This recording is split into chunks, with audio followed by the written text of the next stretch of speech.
म्हसळा तालुक्यातून खळबळजनक वृत्त हाती आलंय। सोमवार दिनांक 17 मार्च रोजी सायंकाळी एक शव पोत्यात भरून पांगळोली बंडवाडी येथे टाकलं असल्याचा कॉल आला।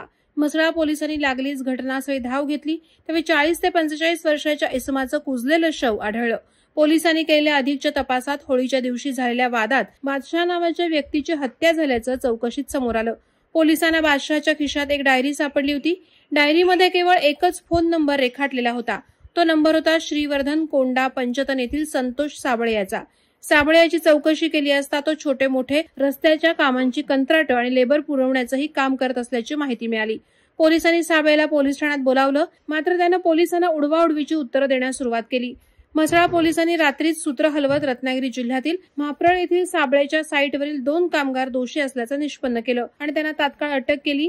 या 2 आरोपींची कसून चौकशी केल्यानंतर त्यांनी गुन्ह्याची कबुली दिली।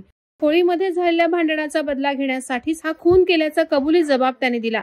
या खुनाची माहिती आरोपींनी मालक साबळेला दिल्यानंतर साबळेनं शव पोत्यात भरून रायगड जिल्ह्याच्या हद्दीत टाकण्यास सांगितलं। पोलीस पथकानं आरोपी संतोष साबळे राहणार कोंडा पंचतन, विशाल देवरुखकर राहणार गुहागर, श्यामलाल मौर्य राहणार उत्तर प्रदेश अशा 3 आरोपींना अवघ्या 12 तासाच्या आत बेड्या ठोकल्यात। याबाबत अधिक तपास म्हसळा पोलीस करत आहेत। वादळवारा लाईव्हसाठी निकेश कोकचा, म्हसळा।